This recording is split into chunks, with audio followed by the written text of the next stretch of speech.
شروع کر لیں۔ اعوذ باللہ من الشیطان الرجیم، بسم اللہ الرحمن الرحیم،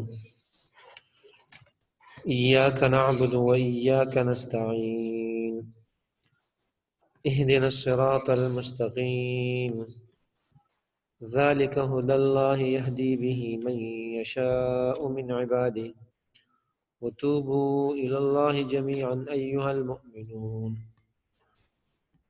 وسلام علی المرسلین والحمد للہ رب العالمین، وسبح بحمد ربک قبل طلوع الشمس وقبل الغروب، یا ایھا الذین آمنوا توبوا الی اللہ واستغفروا اللہ ان اللہ غفور رحیم، فسبح بحمد ربک واستغفر، یا ایھا الذین آمنوا آمنوا باللہ ورسولہ والکتاب وإلہکم الہ واحد لا الہ الا هو الرحمن الرحیم، صدق اللہ العظیم۔ الحمدللہ، اللہ تعالیٰ کی مہربانی سے، کرم، لطف اور عنایت سے اللہ تعالیٰ نے ہمیں توفیق دی، یہاں پر ہمیں جمع کیا اور ہم اپنی مقام پہ الحمدللہ مختلف مقامات پہ، مختلف جگہوں پہ موبائل کے ذریعے سے سن رہے ہیں، تو یہ اللہ تعالیٰ کی مہربانی ہے کہ حدیث میں بھی آتا ہے کہ یتقارب الزمان، زمانہ قریب ہو جائے گا آخری زمانے میں، تو ایسا قریب ہو گیا ہے کہ چاہے امریکہ میں ہو، جہاں کہیں بھی بندہ ہو، تو لائیو کال، لائیو باتیں، سب کچھ انسان وہ کر سکتا ہے۔ کوئی بہانہ اور ہیلہ انسان کے لیے نہیں رہا کہ دین میں نے کیوں نہیں سیکھا، اس لیے کہ میں بوڑھا ہو چکا تھا یا عمر گزر گئی تھی، ایسا نہیں۔ اکثر صحابہ اکرام انہوں نے 40، 45، 50، 60 سال کی عمر میں بعد نے اسلام قبول کیا، اور انہوں نے باقاعدہ قرآن مجید حفظ کیا، ساتھ ساتھ احادیث بھی کئی ساری انہوں نے یاد کی۔ تو یہ ہمارے لیے یہ پڑھنا اور سیکھنا اور اس پہ عمل کرنا کوئی مشکل نہیں۔ تو یہ اللہ کا کلام ہم سیکھنے کی نیت سے یہاں سن رہے ہیں، پڑھ رہے ہیں، تو اللہ تعالیٰ ہماری ان ٹوٹ پوٹ جو عبادت ہے اپنے بارگاہ میں قبول و منظور فرمائے۔ تو آیت کے کچھ حصے آپ حضرات کے سامنے تلاوت کیے، ان میں سے ایک ایاک نعبد و ایاک نستعین، یہ سورہ فاتحہ کی آیت کا شق ہے، ایک آیت ہے، اور اس کے بعد اہدنا الصراط المستقیم بھی۔ تو اصل میں عربی گرامر میں پہلے فعل ہوتا ہے، پھر فاعل ہوتا ہے، پھر مفعول ہوتا ہے۔ اس کا مقصد یہ پہلے کام، پھر کام کرنے والا، پھر جو کام کرتا ہے وہ کام ذکر کیا جاتا ہے جس پر کام ہوتا ہے۔ مثلا زید نے عمر کو مارا، تو ہم تو اردو میں زید کا نام پہلے ذکر کرتے ہیں کہ زید نے عمر کو مارا، لیکن عربی میں جو مار ہے فعل وہ پہلے ذکر ہوتا ہے۔ مثلا ضربا زید عمرن، تو ضربا فعل ہے، یہ پہلے ذکر ہوتا ہے عربی میں۔ زیدن اس کا فاعل ہے، یعنی ضرب کرنے والا، مارنے والا جو ہے وہ زید ہے، اور جس کو مارا ہے وہ عمرن، عمر ہے۔ تو سب سے آخر میں جس پر کام واقع ہوتا ہے وہ ذکر کیا جاتا ہے، لیکن یہاں ایاک نعبد میں اس کے برعکس ذکر کیا گیا۔ کیوں؟ اس لیے کہ نعبد فعل ہے، نعبد کا معنی ہم عبادت کرتے ہیں۔ مثلا نأکل ہم کھاتے ہیں، نضرب ہم مارتے ہیں، جیسے میں نے آپ کو مثال دی ضربہ والی۔ نعبد فعل کو بعد میں اور ایاک کو پہلے ذکر کیا گیا ہے۔ یہ عربی میں ایک اصول اور قانون ہے کہ تقدیم ما حق و تاخیر یفید الحصر والاختصاص، کہ جو چیز جس کا درجہ بعد میں ہو اور اس کو پہلے ذکر کیا جائے تو اس میں زور آ جاتا ہے، زور۔ ہمارے استاد جی اس کی مثال دیا کرتے تھے کہ مثلا میں آپ سے پانی مانگوں، میں کہوں پانی لے آؤ، تو عام سمپل سی بات ہے، اور اگر میں کہوں لے آؤ پانی، یعنی پانی کو بعد میں ذکر کر دو، لے آؤ کو پہلے لے آؤ، لے آؤ پانی، تو اس میں زور آ جاتا ہے۔ مثلا کوئی شخص کمرے میں آ رہا ہے، میں کہوں اندر آ جائے، اور میں کہوں آ جا اندر، تو آ جا اندر میں زور ہے، اس لیے کہ اس میں جو فعل تھا اس میں تقدیم و تاخیر ہو گئی، آگے پیچھے کر دیا، پانی لیا، لے آ پانی۔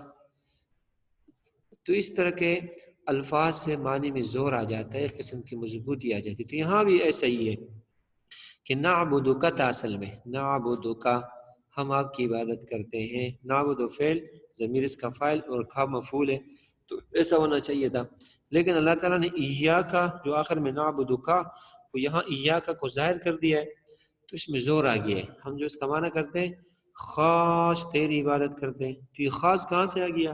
یہ تو نعبدک تھا، تیری عبادت کرتے ہیں، یہ خاص کا معنی یہاں سے پیدا ہو گیا ہے کہ جو بعد کا لفظ تھا اس کو پہلے ذکر کیا گیا ہے، جیسے میں نے مثال دی لیا پانی، تو اس میں زور ہے، تو اسی طرح اس معنی میں بھی ہم زور دیں گے، اور زور خاصیت کے معنی سے یہاں پر آئے گی۔ تو جیسے ایاکا اس کا معنی ہے خاص تیری، ایاکا خاص تیری، نعبدو ہم عبادت کرتے ہیں، و ایاکا اور خاص تیری، وہ کا معنی اور ایاکا معنی خاص تیری، نستعینو ہم مدد طلب کرتے ہیں، نستعینو یہ جمع ہے، نستعینو ہم مدد طلب کرتے ہیں، مانگتے ہیں، تو ایاکا اس کو ضمیر کہا جاتا ہے، اور دوسرا ایاکا یہ بھی ضمیر ہے لیکن اس کو شروع میں واو ہے، تو ایاکا نعبدو ہم خاص تیری ہی عبادت کرتے ہیں، وہ ایاکا اور خاص تجھ ہی سے، نستعینو ہم مدد طلب کرتے ہیں، ظاہراً نہیں بلکہ حقیقت میں، زبان سے ایک تو ہوتا ہے اللہ ہم تیری عبادت کرتے ہیں، تجھ سے مدد مانگتے ہیں، اور حقیقت میں مانگے نہیں تو وہ دھوکہ ہے، اپنے آپ کو ہم نے دھوکے میں ڈالا ہے۔ حقیقت میں مدد ہم ہر حالت میں اللہ سے مانگیں اور خاص عبادت کریں تو اللہ کی۔ اس کے معنی میں آپ مفہوم پہ سمجھ گئے ہوں گے، بالکل سمپل سی بات ہے، اور اس میں الفاظ بھی آسان ہے۔ اس کے بعد کا اہدنا الصراط المستقیم، اس کا معنی ہے اہدنا سر ہمیں دکھا، اہدنا ایک کوسچن پوچھنا ہے اچھا جی سر، اگر ہم کوئی چیز کسی انسان سے مانگتے ہیں تو پھر مطلب اللہ تعالیٰ سے تو سب کچھ مانگتے ہیں نا، لیکن پھر بھی ہم نہ چاہتے ہوئے ہم انسان کے مطلب محتاج ہو جاتے ہیں، ہم پھر بھی کسی انسان سے کچھ مانگتے ہیں، تو کیا نہیں مانگنا چاہیے ہمیں؟ پھر بھی ہے اپنی چھوٹی چھوٹی چیز بھی صرف اللہ تعالیٰ سے مانگنی چاہیے۔ نہیں، یہ تو ہم جو انسان سے کوئی چیز مانگے، مثلا گھر میں یا اس طرح کی چیزیں جو کچھ بھی ہم مانگتے ہیں، وہ حقیقت میں مانگنا نہیں ہوتا، یہ دنیا تو تحت الاسباب ہے، یہ تو باقاعدہ احادیث سے اور قرآن کے اسلوب سے ثابت ہے۔ مانگنا در حقیقت جو ہم احتیاج سے مانگتے ہیں، مثلا اللہ تعالیٰ کو ہم خالق حقیقی اور مالک حقیقی تصور کر کے ہم اللہ تعالیٰ سے مانگتے ہیں کہ اے اللہ ہمیں یہ چیز دے دے، اور ہمارے دل میں ہوتا ہے کہ یہ اللہ تعالیٰ ہی اس پہ قادر ہے۔ بندے سے جو ہم مانگتے ہیں، ہم یہ نہیں ذہن میں آتا کہ یہ اس کا مالک ہے حقیقت میں اور تصرف اس کا ہے، بلکہ اس کا ظاہراً عارضی اختیار ہوتا ہے، عارضی ملکیت ہوتی ہے، اور یہ تو حدیث سے اللہ کے رسول صلی اللہ علیہ وسلم نے اسباب کو اختیار کرنے کا ایک باقاعدہ اس کی ترغیب دی ہے۔ ایک صحابی آئے، آپ صلی اللہ علیہ وسلم نے پوچھا کہ کیسے آ گئے ہو؟ کہا سواری پہ آئے ہوں۔ کس سواری پہ؟ اونٹ پہ۔ کہاں ہے اونٹ؟ کہہ رہے میں نے اللہ کے توکل پر چھوڑ دیا۔ اللہ کے رسول صلی اللہ علیہ وسلم نے فرمایا پہلے باہر جا کر کے اسے باندھو اور پھر اللہ کے پر توکل کرو۔ تو یہ اگر میں روڈ پہ چھلانگ لگاؤں گا تو ٹانگ گاڑی آئے گی، ٹکر لگے گی، کیوں؟ اللہ تعالیٰ نے عقل و شعور ادراک دیے انسان کو، اسی بنا پہ مکلف کیا۔ اب اگر ہم انسان سے کوئی چیز مانگے تو اس میں نہ شرک کا شائبہ آتا ہے اور نہ ہم اللہ تعالیٰ کے ساتھ اس کو شریک ٹھہراتے ہیں، وہ تو ضروریات ہوتی ہیں، کبھی کسی سے کوئی چیز مانگے کبھی کسی سے، لیکن حقیقی تصرف والا ہم اللہ تعالیٰ کو مانیں، تو یہ اصل میں عبادت یہی ہے۔ تو نعبدو و ایاک نستعین، تجھ ہی سے مانگتے ہیں، ہم نے متصرف تمام کاموں کا تصرف آپ ہی کے اختیار میں، یہ تو ہمارا عقیدہ ہے۔ تو اس بنا پر اگر ہم بندوں سے کوئی چیز مانگیں تو اس میں کوئی شرک وغیرہ کا شائبہ اس میں نہیں آتا، اور اگر ہم یہی سمجھیں کہ یہ مختار کل ہے، یہ انسان سب کچھ کر سکتا ہے، تو یہ پھر ناجائز ہے۔ ہم کہیں کہ سب کچھ اسی کے ہاتھ میں، تو ایسا کرنا ٹھیک نہیں ہے، سب کچھ اللہ ہی کے ہاتھ میں ہے۔ تو اگلا اہدنا الصراط المستقیم، یہ اہدنا ہمیں دکھا، اہدنا ہدایت پیچھے ہم پڑھ چکے ہیں گزشتہ کل کے درس میں کہ ہدایت کا معنی راستہ دکھانا، ہدی للمتقین، یہ قرآن میں متقین اور مؤمنین کو ہدایت کا راستہ دکھاتا ہے۔ تو اہدنا ہمیں دکھا، الصراط کا معنی راستہ اور المستقیم کا معنی سیدھا، اور اہدی دکھا اور نہ ہم کو، ہم سب کو، تو کیا ہم سیدھے راستے پر نہیں ہے کہ ہمیں سیدھا راستہ دکھا؟ اہدنا الصراط المستقیم، ہمیں سیدھا راستہ دکھا۔ اسی تو تب کوئی شخص کہہ سکتا ہے جو غلط راستے پہ جا رہا اور کہے کہ ہمیں سیدھا راستہ دکھا۔ اور یہ تو ہم مسلمان پڑھتے ہیں، نماز میں کھڑے ہو کر کے پڑھ رہے ہیں، کیا ہم نماز سیدھا راستہ نہیں ہے؟ تو اس کا معنی مفسرین جو تفسیر بیضاوی مشہور عربی کی تفسیر ہے قرآن مجید کی عربی زبان میں، تو اس کا معنی انہوں نے ذکر کیا کہ اے قوینا علی الصراط المستقیم، کہ اے اللہ ہمیں سیدھے راستے پر استقامت عطا فرما۔ جس طرح کوئی شخص ہو، اس کی اولاد بھی ہو، اے اللہ مجھے نیک صالح اولاد عطا کر دے، تو یا روزگار ہو، اے اللہ مجھے روزگار عطا کر دے، تو اس کا معنی ہے کہ اللہ اس روزگار میں میرے لیے برکت دے دے، اولاد میں برکت دے دے۔ تو یہاں پر اہدنا، اے اللہ ہمیں استقامت عطا فرما، الصراط المستقیم، سیدھے راستے پر، یعنی دین اسلام کے راستے پر، کہ ہم کبھی بھی مرتے دم تک اے اللہ ہم اس راستے سے نہ ہٹے، ایسا ہمیں قوی اور مضبوط بنا۔ تو اہدنا کا معنی یہی ہے۔ تو اہدنا ہمیں ہدایت کر، یعنی ہمیں استقامت عطا کر، الصراط المستقیم، سیدھے راستے پر، وہ سیدھے راستے پر دین اسلام کا، جیسے کہ اللہ کے رسول صلی اللہ علیہ وسلم نے فرمایا ما انا علیہ واصحابی، جو میرا اور میرے صحابہ کا راستہ ہے یہی سیدھا راستہ ہے۔ اگلے حصے میں بھی ہے کہ ذالک ھدی اللہ یہدی بہ من یشاء من عبادہ، اس میں ہدا اور یہدی یہ دونوں پھر آ گئے۔ تو ذالک ہم پڑھ چکے ہیں، ذالک دور کے لیے آتا ہے وہ، اور یہاں ہدایت تو قریب ہے، کیا مطلب؟ یعنی ہدایت سے مراد اللہ کی ہدایت سے قرآن مجید ہے، اللہ کی ہدایت سے اللہ کے نبی ہے، یا اللہ کی طرف سے ہدایت کی توفیق کا مل جانا ہے، تو یہ تو قریب ہوتا ہے اس کے لیے۔ ذالک کیوں؟ ذالک تو دور کے لیے استعمال ہوتا ہے۔ تو یہ پہلے بھی عرض کر چکا ہوں کہ اس سے عظمت شان کی طرف اشارہ ہوتا ہے کسی چیز کی۔ مثلا میرے پاس موبائل ہو، میں کہوں یہ وہ موبائل ہے، تو وہ تو نہیں ہے یہ موبائل ہے، بلکہ میرے ہاتھ میں اور میں کہوں یہ وہ موبائل ہے، تو وہ کہنے سے مقصد یہ ہے کہ یہ عام موبائل نہیں، اس میں فلاں فلاں فنکشن ہے، یا اس طرح کی کوئی چیز کسی کے پاس گھڑی ہو یا کوئی اور چیز ہو، تو اس کی طرف وہ کا نسبت کر دے۔ تو ذالک ھدی اللہ، یہی قرآن اللہ کی ہدایت ہے، اللہ کی طرف سے۔ تو خدا کا معنی ہدایت، اللہ کے معنی اللہ کی طرف سے۔ اور یہدی بہ من یشاء من عبادہ، یہدی اللہ تعالیٰ ہدایت کرتا ہے، بھی ہی اس کے ساتھ، با کا معنی ساتھ، اور ہی کا معنی اس کے، یعنی اسی ہدایت کے ساتھ۔ من یشاء جس کے لیے چاہے، من کا معنی جو، اور یشاء اللہ چاہے، وہ چاہے، اور وہ سے مراد یہاں اللہ تعالی ہے۔ من عبادہ، من کا معنی سے، اور عباد کا معنی بندے، عبد ایک کو کہا جاتا ہے، اور عباد اس کی جمع ہے، اور ہی ضمیر ہے، یہ اللہ تعالیٰ کی طرف راجع، یعنی اپنے بندوں میں سے جس کو چاہے ہدایت دے دے۔ تو اس کا مفہومی معنی، یعنی اس پہ ہمیں تو شکر ادا کرنا چاہیے کہ دیکھے یہ ہدایت، یہ ایمان، یہ توفیق یہ اللہ تعالیٰ دیتے ہیں۔ نبی صلی اللہ علیہ وسلم کے زمانے میں نبی صلی اللہ علیہ وسلم کے معجزات دیکھ کر، نبی صلی اللہ علیہ وسلم کو دیکھ کر، نبی صلی اللہ علیہ وسلم کے رشتہ دار ہو کر، ابو لہب، ابو جہل، یہ رشتے میں نبی صلی اللہ علیہ وسلم کا ابو لہب چچا لگتا تھا، لیکن ان تمام کے باوجود جہالت اتنی ابو جہل کے اندر تھی کہ روایت میں آتا ہے کہ ابو جہل نے ایک مرتبہ ہاتھ میں پتھر لیا، اور سامنے سے نبی صلی اللہ علیہ وسلم گزر رہے تھے، تو اس نے کہا کہ اگر تو بتائے کہ میرے ہاتھ میں کیا ہے تو میں تیرے نبوت اور رسالت کو مان جاؤں گا کہ واقعی تو اللہ کا نبی ہے۔ تو آپ صلی اللہ علیہ وسلم نے روایت میں آتے بتایا کہ میں بتاؤں کہ یہ پتھر بتائے، تو انہوں نے کہا جو بھی بتائے۔ تو پتھر جو اس نے ہاتھ میں چھپائے رکھا تھا، اس نے خود کہا اشہد ان لا الہ الا اللہ واشہد انک، اس لیے کہا کہ رسول اللہ صلی اللہ علیہ وسلم سامنے تھے، میں گواہی دیتا ہوں کہ اللہ کے علاوہ کوئی عبادت کے لائق نہیں، اور میں گواہی دیتا ہوں کہ آپ اے نبی صلی اللہ علیہ وسلم اللہ کے رسول ہیں۔ تو یکدم ابو جہل نے پتھر زمین پر پھینکا اور کہا کہ تو ایسا جادوگر ہے کہ پتھروں پہ بھی جادو کر دیا۔ تو یہ قساوت قلبی ہو جاتی ہے، انسان کا دل یعنی سخت ہو جاتا ہے، اتنا سخت کہ ثم قست قلوبکم من بعد ذلک فہی کالحجارہ، پتھر سے بھی زیادہ سخت ہو جاتا ہے۔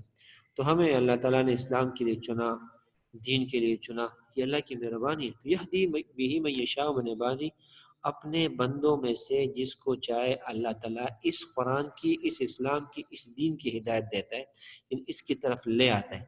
تو ذالک، یہ ھدی اللہ، اللہ کی ہدایت ہے۔ تو یہ سے کیا مراد ہے؟ کتاب اللہ بھی مراد ہے، نبی صلی اللہ علیہ وسلم بھی مراد ہے، دین اسلام بھی مراد ہے۔ تو ذالک ھدی اللہ، یہ اللہ تعالیٰ کی ہدایت ہے، یہدی ہدایت کرتا ہے بھی اس کے ساتھ، من یشاء جس کے لیے چاہے، من عبادہ اپنے بندوں میں سے، اللہ تعالیٰ جس کے لیے چاہے تو ہدایت پر لگا دیتا ہے. تو ہمیں اللہ تعالیٰ نے چاہا ہم یہاں بیٹھے پڑھ رہے ہیں تو یہ اللہ کی مشیت ہے، اللہ تعالیٰ نے ہمیں توفیق دی، تو اس پر رب کا شکر ادا کرنا چاہیے. وتوبوا اگلا جو ہے 4 نمبر پہ وتوبوا الی اللہ جميعا ایھا المؤمنون. وتوبوا وہ کون اور توبو تم سب کے سب توبہ کرو، یہ جمع کا ہے. وتوبوا سب کے سب توبہ کرو الی اللہ اللہ کی طرف، ایو جميعا سارے کے سارے، وتوبوا جمع کا ہے، الی کا معنی طرف، اللہ اللہ تعالیٰ کے، جميعا کا معنی سب کے سب، یعنی اللہ تعالیٰ تمام انسانوں کو یہی حکم دے رہے ہیں کہ تم توبہ کرو، رجوع کرو، میری طرف آؤ، میری طرف ایک قدم آؤ گے اللہ کی رحمت تمہاری طرف دوڑ کے آئے گی. تو وتوبوا الی اللہ جميعا تم توبہ کرو سارے کے سارے اللہ کی طرف، ایھا المؤمنون اے ایمان والو. تو ایمان والوں کو کیوں کہا، کافروں کو کیوں نہیں؟ اس لیے کہ ایمان والے ہی پڑھتے ہیں اور اس سے نصیحت حاصل کرتے ہیں قرآن سے. کافر وہ تو اس طرح سے قرآن کا مذاق اڑاتے ہیں، وہ تو اس طرف آتے نہیں. تو ایھا المؤمنون اے ایمان والو. تو ایمان والے جب ایک طرف اسلام کی طرف آ گئے ہیں تو پھر کیوں رجوع کرے، کیسے توبہ کرے؟ اس لیے کہ ایمان والوں سے بھی گناہ اور خطائیں سرزد ہوتی ہیں. حدیث میں بھی آتا ہے کل بنی آدم خطاء، آدم علیہ السلام کی ساری اولاد خطا کار ہے سوائے انبیاء کرام کے، انبیاء گناہوں سے معصوم ہیں. اور بہترین گناہگار کون ہے؟ بہترین گناہگار حدیث میں کہا گیا ہے کہ وہ خیر الخطائین التوابون، بہترین گناہگار وہ ہیں جو گناہ کے بعد توبہ کرے، اللہ کی طرف رجوع کرے کہ اللہ مجھ سے غلطی ہو گئی، میں انسان ہوں، انسان ہونے کے ناطے کوئی کمی کوتاہی ہو گئی، مجھے معاف کر دے. تو اللہ جل شانہ صرف معاف نہیں بلکہ اس کے گناہوں کو اللہ تعالیٰ نیکیوں سے تبدیل کر دیتے ہیں. قرآن کی آیت ہے کہ فَأُولَٰئِکَ يُبَدِّلُ اللَّهُ سَیِّئَاتِهِمْ حسنات، اللہ تعالیٰ ان کی برائیاں نیکیوں سے تبدیل کر لیتے ہیں. تو توبو اور توبہ کرو الی اللہ اللہ کی طرف جميعا سب کے سب، ایھا المؤمنون اے مومنو. تو ایھا کا معنی ہے اے، اس طرح کہ یا ایھا الذین آمنوا ہم پیچھے پڑھ چکے ہیں. تو ایھا اے المؤمنون ایمان والو. تو یہ ایھا کا لفظ جو ہے یہ کسی کو پکارنے کے لیے، جس طرح یا حرف ندا ہوتا ہے تو یہ کسی مخاطب کو ترغیب دینے کے لیے یا ایھا الذین آمنوا یا ایھا النفس المطمئنہ. تو ایھا اے المؤمنون ایمان والو تم سارے کے سارے توبہ کرو. اگلا جو حصہ ہے 5 نمبر میں وہ سلام علی المرسلین والحمد للہ رب العالمین. وہ کا معنی اور سلام کا معنی سلامتی ہے، اعلیٰ کا معنی پر، اور المرسلین مرسلین پر. مرسلین سے مرسلین مرسل کی جمع ہے، اور مرسل کا معنی بھیجا ہوا. اس سے مراد انبیاء کرام ہیں کہ تمام کے تمام انبیاء جتنے بھی بھیجے گئے اللہ تعالیٰ کی طرف سے ان پر سلامتی ہو، اس لیے کہ انہوں نے حق ادا کیا نبوت اور رسالت کا. تو وہ سلام اور سلامتی ہے، سلام ہے. سلام کا معنی بھی یہی ہے، جس طرح کہ حدیث میں بھی آتا ہے کہ آپس میں محبت بڑھنے کا ذریعہ وہ سلام ہے. سلام کا معنی ہے کہ میں تجھ سے اور تو مجھ سے سلامتی میں ہے، محفوظ ہے، میری طرف سے برا بلا غالم گلوچ چوری ڈاکہ ان تمام چیزوں سے میں آپ کو محفوظ رکھتا ہوں، آپ بھی مجھے محفوظ رکھیں. اور جو سلام کرتا ہے تو حدیث میں آتا ہے البادی بالسلام بری من الکبر، اللہ تعالیٰ اسے تکبر کو ختم کر دیتے ہیں. اور افشوا السلام بینکم، سلام کو عام کرو، اللہ کے رسول کا فرمان بھی ہے. اور جنت میں بھی سلام قولا من رب الرحیم، رب کی طرف سے سلامتی والی کلمات جو ہے نا لوگوں کو کہے جائیں گے. تو وہ سلام اور سلامتی ہے علی المرسلین، بھیجے ہوئے پیغمبروں پر، رسولوں پر، فرستادوں پر. والحمد اور تمام تعریفیں للہ کا لام کا معنی لیے، للہ اللہ کے لیے، رب العالمین جو سارے عالموں کا جہانوں کا رب ہے، اس سے پالنے والا ہے، مربی ہے، ہر ایک کی تربیت کرنے والا ہے، چاہے وہ دریا میں مخلوق ہو، چاہے خشکی میں ہو، چاہے آسمان میں ہو. فی جو السماء پرندے اڑ رہے ہیں، اور ما یمسکہن الا الرحمن، ہوا کے اس فضا میں جو ہے اللہ تعالیٰ نے ان کو روکے رکھے پرندوں کو. تو یہ والحمد للہ تمام تعریف اللہ کے لیے رب العالمین جو کہ جہانوں کا رب ہے. اگلے میں بھی 6 نمبر وسبح بحمد ربک قبل طلوع الشمس وقبل الغروب. تو اس میں شمس کا ذکر آیا ہوا ہے قبل کا 2 مرتبہ، اور سبح بحمد ربک تو اس میں بھی رب کا آیا ہوا ہے. اس وہ کا معنی اور سبح تسبیح بیان کر، تسبیح کر، اور تسبیح سے مراد سبحان اللہ. بحمد ربک رب کے حمد کی، رب کے حمد کی تسبیح بیان کر. تو اس کا معنی کیا، یعنی سبحان اللہ و بحمدہ ہی پڑھا کرو، سبحان اللہ و بحمدہ، یہ حدیث کی تشریح ہے۔ اس آیت کی تشریح حدیث میں آئی ہوئی ہے کہ وہ سبحان وسبح بحمد ربک، رب کے حمد کی تسبیح پڑھ، یعنی سبحان اللہ و بحمدہ تم پڑھا کرو، جیسے حدیث میں آتا ہے کلمتان حبیبتان الی الرحمن خفیفتان علی اللسان ثقیلتان فی المیزان سبحان اللہ وبحمدہ سبحان اللہ العظیم، دو کلمے ہیں وہ رب کے ہاں بہت ہی محبوب ہیں، قیامت کے دن ترازو میں بہت وزنی ہوں گے اور یاد کرنے میں زبان پہ بہت آسان ہے، اور وہ کون سے کلمے؟ سبحان اللہ وبحمدہ سبحان اللہ العظیم، یہ بخاری کی روایت ہے کہ وہ سبحان اللہ وبحمدہ سبحان اللہ العظیم ہے کہ اللہ کے ہاں بہت ہی محبوب ہے۔ تو سبح اور تسبیح پڑھ بحمد ربک، رب کے حمد کی، قبل کا معنی پہلے، طلوع کا معنی طلوع ہونا، اس طرح سورج طلوع ہوتا ہے، اور الشمس کا معنی سورج، تو قبل طلوع الشمس، طلوع شمس سے پہلے، وقبل الغروب، اور غروب سے پہلے، غروب آفتاب سے پہلے۔ تو اس کا کیا معنی؟ یعنی یہ خاص اوقات ہیں، دونوں کو ذکر کر کے ایک تو ان کا اہتمام مراد ہے کہ ان دو اوقاتوں میں رب کا ذکر کرنا چاہیے۔ اسی بنا پہ حدیث میں آتا ہے، روایت سے ثابت ہے کہ صبح فجر کی نماز کے بعد طلوع آفتاب سے پہلے سونا ہی غفلت کی علامت ہے، اس وقت رزق تقسیم ہوتے ہیں۔ ہم اپنے کاروبار 10-11 بجے دکانیں کھولتے ہیں اور کہتے ہیں یا اللہ برکت دے، برکت اس طرح نہیں آتی، برکت اللہ کے رسول صلی اللہ علیہ وسلم کا فرمان ہے کہ اللہ مبارک لامتی فی بکورہا، اے اللہ میرے امت کے وہ کام جو دن کے پہلے پہلے حصے میں کرتے ہیں اس میں برکت عطا فرما، پہلے حصے میں، دن کے آغاز میں، اور ہم اس وقت غفلت کی نیند سوئے ہوئے ہوتے ہیں، فجر کی یعنی نماز کے بعد اور طلوع شمس سے پہلے۔ بعض لوگ تو نماز پڑھتے ہی نہیں، غفلت کی نیند سوئے ہوئے ہوتے ہیں، تو اٹھ جائیں تو پھر سورج کے طلوع ہونے تک نہیں سونا چاہیے، اس کے بعد ہاں بے شک نیند آ گئی ہے تو سو جائے، لیکن یہ جو وقت ہے اس میں کہیں کسی نے صورت میں ذکر کر لینا چاہیے، یہ رزق کے تقسیم کا وقت ہے، اس وقت برکتیں اللہ تعالیٰ کی طرف سے نازل ہوتی ہیں۔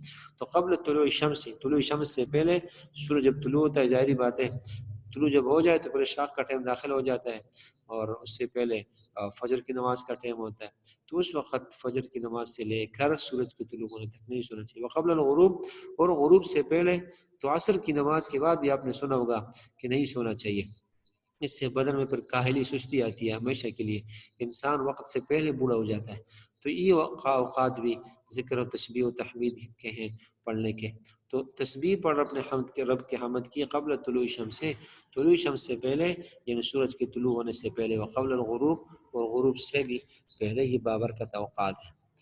اچھا یہ بھی ہو گیا۔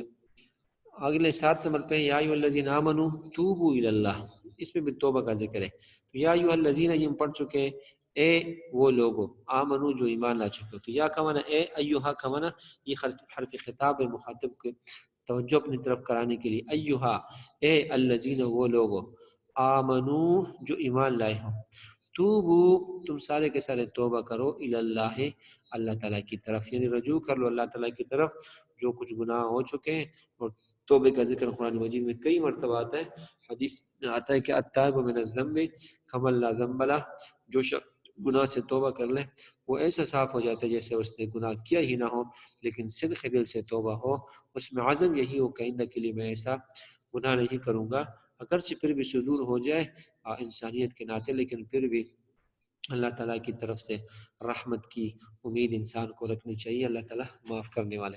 تو یا ایھا الذین آمنوا، اے وہ لوگ جو ایمان لائے ہو، توبوا توبہ کرو الی اللہ کی طرف، جمیعا سارے کے سارے۔ ذرا پڑھ لیجیے۔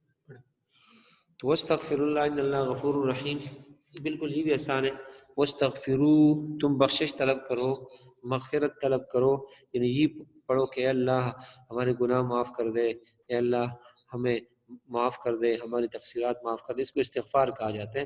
حدیث میں بھی آتا ہے، اللہ کے رسول صلی اللہ علیہ وسلم کا فرمان ہے کہ میں دن میں 70 مرتبہ استغفار پڑھتا ہوں۔ تو 70 مرتبہ صرف یہی نہیں کہ صرف 70 مرتبہ پڑھتا ہوں پھر زیادتی نہیں کرتا، یہ عربی میں 70 کا لفظ تکثیر کے لیے استعمال ہوتا ہے، تحدید کے لیے نہیں، یعنی ایک حد مقرر کرنے کے لیے نہیں۔ جس طرح ہم اپنے محاورے میں کہتے ہیں یار 20 مرتبہ کہہ چکا ہوں، 20 کا مقصد یہ نہیں کہ صرف 20 مرتبہ کہہ چکا ہے، نہ کم نہ زیادہ، بلکہ زیادہ مرتبہ کہہ چکا ہوں۔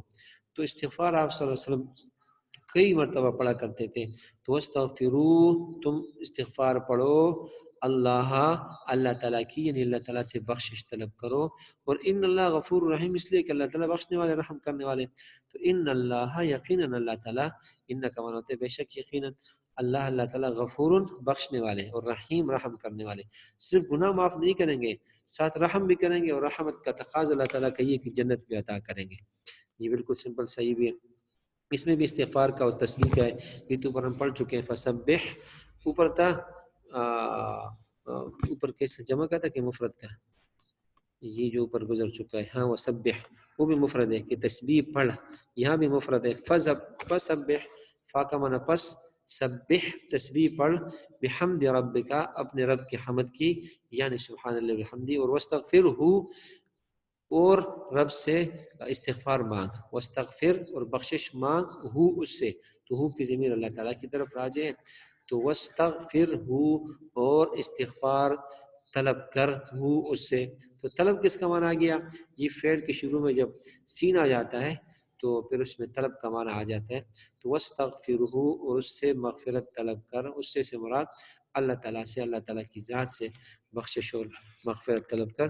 یہ بھی آسانی کے لیے ذکر کیا ہے تاکہ ہم اس کا معنی سمجھ سکیں. اوپر بھی ہم پڑھ چکے فسبح بحمد ربک. یہ 10ویں نمبر پہ یا ایھا الذین آمنوا آمنوا باللہ ورسولہ والکتاب. یا ایھا الذین، یہ تو بار بار قرآن مجید میں ہی یا ایھا الذین آمنوا 88 دو کم 90 مرتبہ آیا ہوا ہے یا ایھا الذین آمنوا. تو یا ایھا الذین آمنوا اور یا ایھا الذین کفروا قرآن میں ایک مرتبہ آیا ہوا ہے. یا ایھا الذین کفروا صرف ایک مرتبہ. 28ویں پارے کی جو آخری صورت ہے اس میں یا ایھا الذین کفروا لا تعتذروا اليوم، ایک کافرو آج کے دن عذر مت بیان کرو. اور یا ایھا الذین آمنوا دو کم 90 مرتبہ ایمان والوں کو اللہ تعالیٰ نے انہیں مخاطب کر کے فرمایا. تو یا ایھا الذین، اے وہ لوگو، آمنو جو کہ ایمان لائے ہو. آمنو باللہ تم ایمان لاؤ اللہ پر.